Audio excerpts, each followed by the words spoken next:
Okay, so we're going to go ahead and now set up the best strategy for a perfect, if not near perfect lineup in DraftKings this week for week 14. So looking at the Sunday play action play, for example, a $3 entry, and there is how many games here? Actually, I have the games listed right here with the notifications, and looking at those updates from these games. Jimmy Graham's upgraded.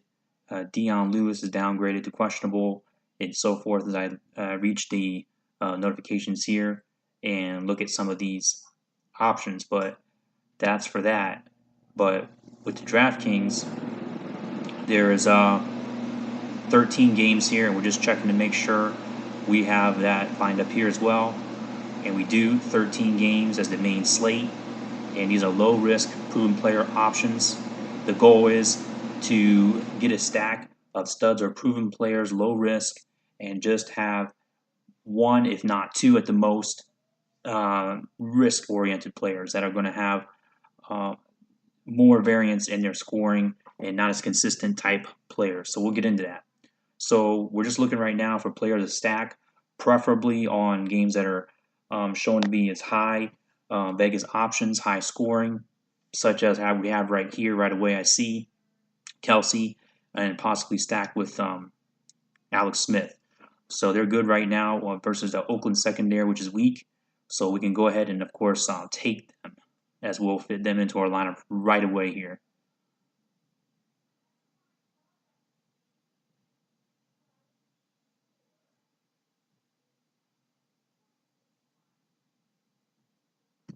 So there we go. They're entered. I see that Kelsey was the highest opted tight end for the week. So we have a stack right there. Do not. And then now looking at options and trying to keep ourselves low priced here. I know of a particular matchup this week that is very good. However, it's not highly rated here on this particular program, but we can take a look at. In fact, we may not be able to afford him, but Antonio Brown's the highest receiver option in many weeks. Actually, they're not playing on this slate, so we're not going to worry about that, as I just recalled here in my memory. So we're not going to do that. But however, we'll have to look at some other nice options. We'll try to fit them in. So we're taking a look at some other options here that I have watched, already targeted, and looked at here. So let's see who we can come up with.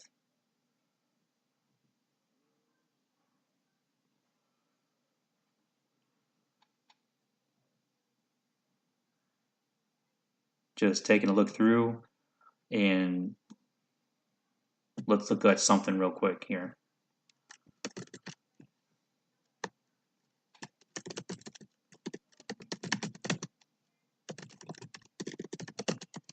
Lines, right?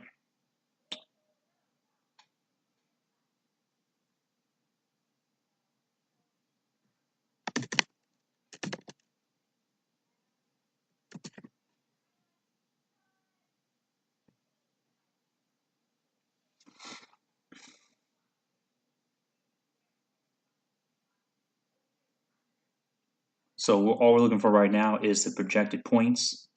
We'll just total these up here real quick as soon as this loads up.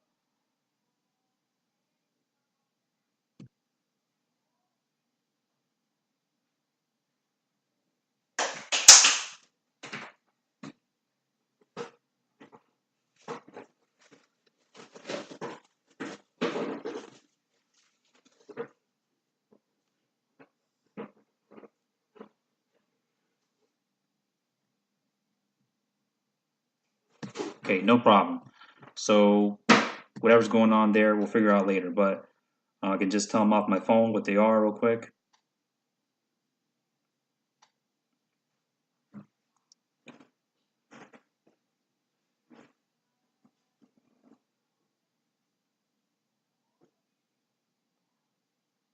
Sorry, I didn't have this ready before. Projected points. 29, the New England Patriots. And we're looking at other options as well. A couple higher scoring in the 26 plus range.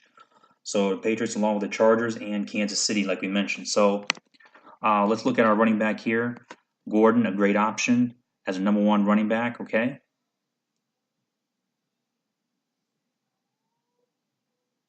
He should be just fine there playing against Washington. And now we're looking at, remember, the Patriots, Kansas City.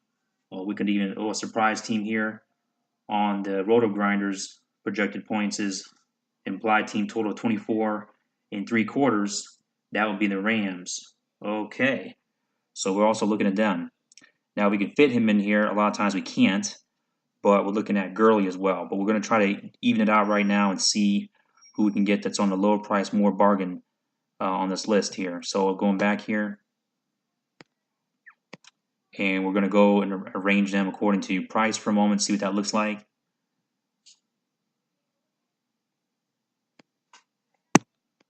In fact, why don't we just go ahead and look at the bargains, order them up on the top of the list, such as Charles Clay, who's consistent, Austin Teferian Jenkins, which is looking for some of these high implied team totals to see if we get a better chance of, Vegas odds for scoring for some of these players. So just looking through here, because I haven't obviously picked any of these players out beforehand, so we're just rolling with it as we go.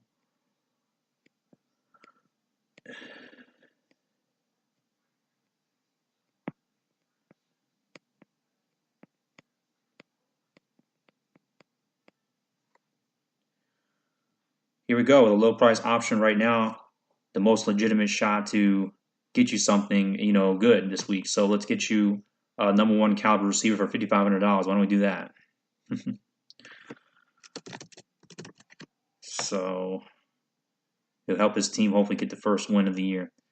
So looking at him, and then so we're getting some good value, right, so far. Looking to see who else is considered a low-risk option. Surprised that Stephon Diggs is, but that's okay. Along with some of these guys, they're not only providing you consistency, but sometimes a lot of upside. Some of these players, okay? That's what this list is all about here. Carlos Hyde, he didn't do well last week, and he doesn't have a favorable matchup against Houston, really, in terms of fantasy points allowed as indicated right here. That's our opponent position rank, 4th best against running backs. So Houston, we're not going there. And so we're looking at getting into some of our options that we may like, sorting them out.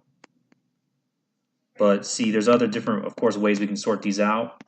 We can go according to that same matchup-based performance of the defense and get some of the best here.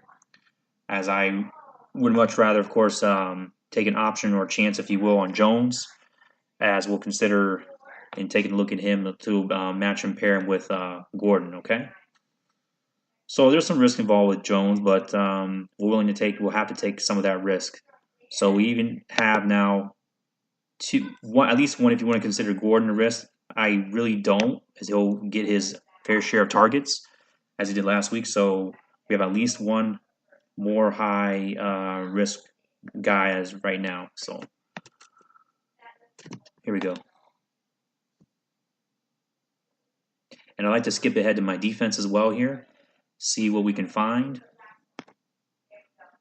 I'm going to head over to my position optimizer.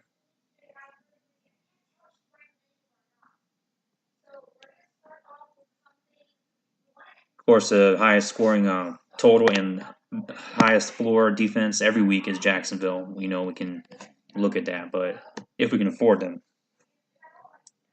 But to look for some poor man's options sometimes, right?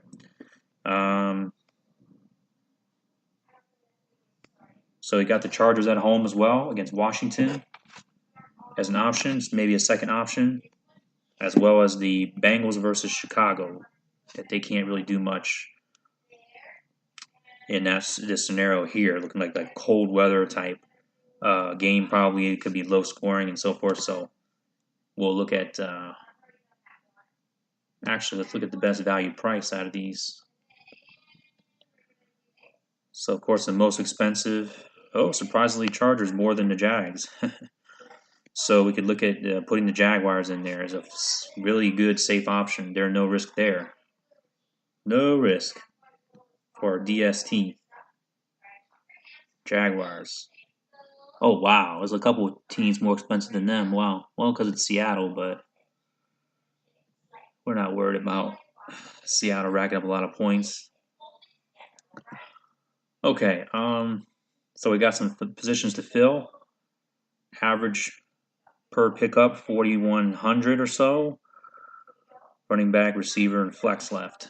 So let's go back to our stud list. We got to find some back to the low option prices, options, right? Because we can't get too risky. If we can get a solid, what's a good price, fantasy point per game price? Combined with price point, fantasy points per game. Let's order this up in terms of this column, as we'll sort this out. Oh, fantasy points. Here we go. So there are some guys that average under 10 points per game on DraftKings, but they're consistently doing so, around 9 points or so for a tight end, even a running back here. And we can see, of course, as well that some of these guys there have a high, or at least a mid-range snap count, higher for Safarian Jenkins, which increases his chances a bit over Clay. And we're looking at percentage owned and started as well. We have some of these stats here. So valuable information there to try to figure out, which of these players will differentiate you from the pack when you're looking at thousands of players, when you have to be in the top, try to figure out what percentage here. Prizes, contest details. We're looking at the top 105,000 to be in profit, which is our goal always every week. 105,000 out of, what's our max entries?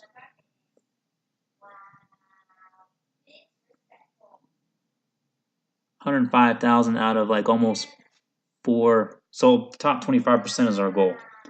So we got to get ahead of the pack. We got to. We're looking at picking up some of these low-end cost players. Let's take a look at the matchups here as well.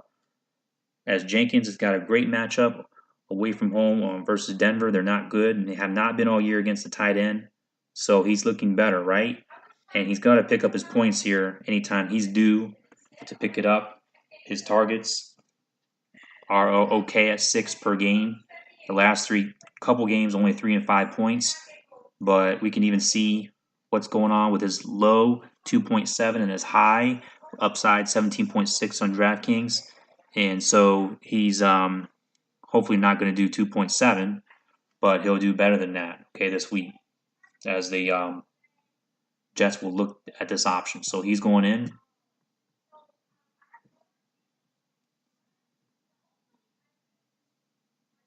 There's ASJ.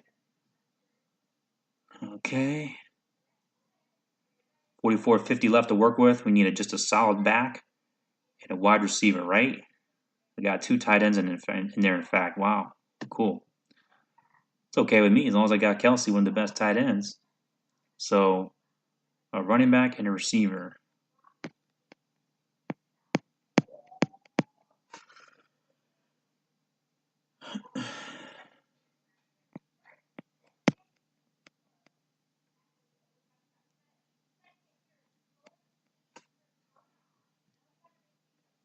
And I like Rashard Matthews here versus Arizona. Keep tab on this week with Patrick Peterson possibly being sidelined. So he's looking like a good option. If not, I can adjust him later. So subject to change here. Of course, Matthews.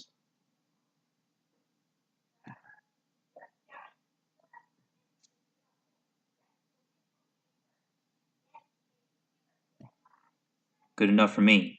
And the running back we can find, a PPR running back, of course, 1 point per reception here on DraftKings. We can look to do, and that's doable at 4,000, hopefully. If we don't find him in the studs option list, we'll look and find him elsewhere. Right now, price is very critical, of course, as we fill in optimized to construct our lineup here and finish it at 4,000. Just double checking that. So Gore is our only option. And so as I'll put up here, I'm going to show which players, according to this list, have in ranking terms of risk. So I'll show this at wealthyfantasyfootball.com. This list right here will be on the latest blog as of Sunday morning. And this will entail a standard deviation or upside potential according to the amount of fantasy points they had scored on the upside and a coefficient variable.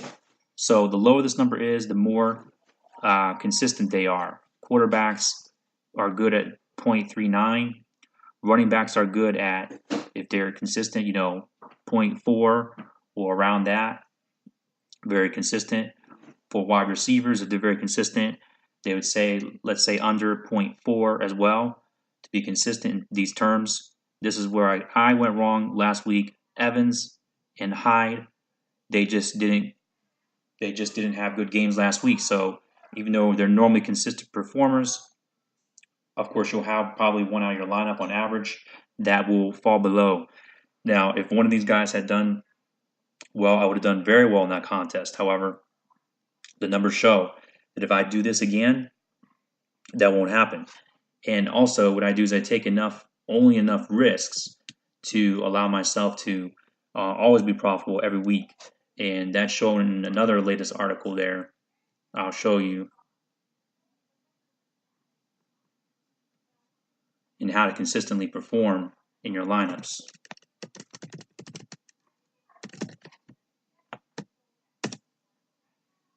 This is so critical, guys.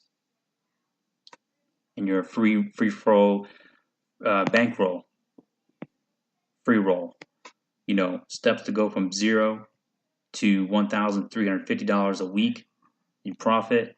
How to do it exactly step by step right here. Okay, there's another video on that and exactly step by step how to do it to make sure you're profitable every week. So that's a basic outlier how to do those things. So we're finishing up now with the last running back. And to finish up the video, we need to get somebody we can halfway trust or think to project at least that will have a good game. With the running backs, what I like to do is guys that have decent targets, 4 or 5 targets a game to get some receiving, receptions, extra points, so that we have a high floor. Let's see who we can find. Of course, in that price range, 4,000. Who is high enough on the depth chart in order to be able to do so. RB1 or RB2.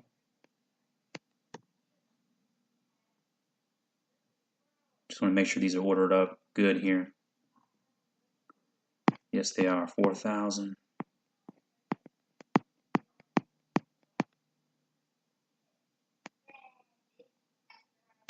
Such as Austin Eckler, gets 2 or 3 targets a game. Crowell, Powell. None of these guys are up in the target range as much as I would like. Let's see if there's anybody else down here. DeAndre Washington gets a few. J.D. McKissick gets 4. And here we go. Andre Ellington changed teams. Or Cohen gets the targets along with the carries. Hopefully, you would hope and try to be able to trust.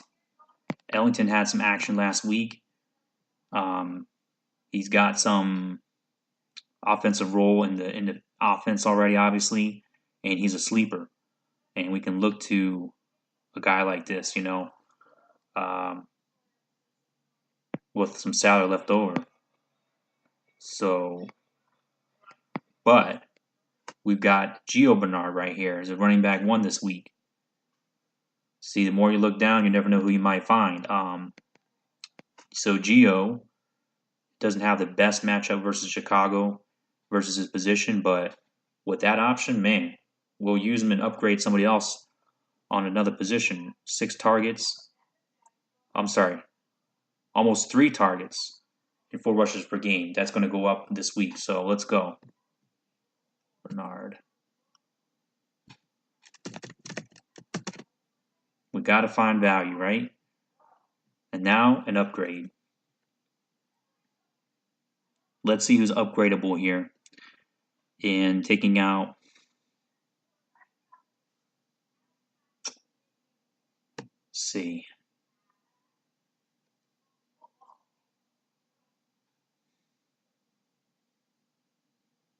Let's see. Now we could be looking at more upside with Green than with Marvin Jones, would we not? Boom.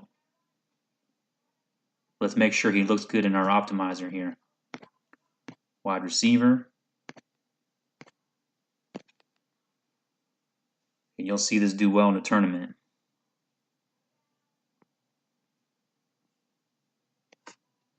The matchup is good versus Chicago versus that position. His rank is good. Fantasy points per game, targets. Everything is good here. So that's not a bad price for him. You know, under 1,000 less than Keenan Allen. So there you go.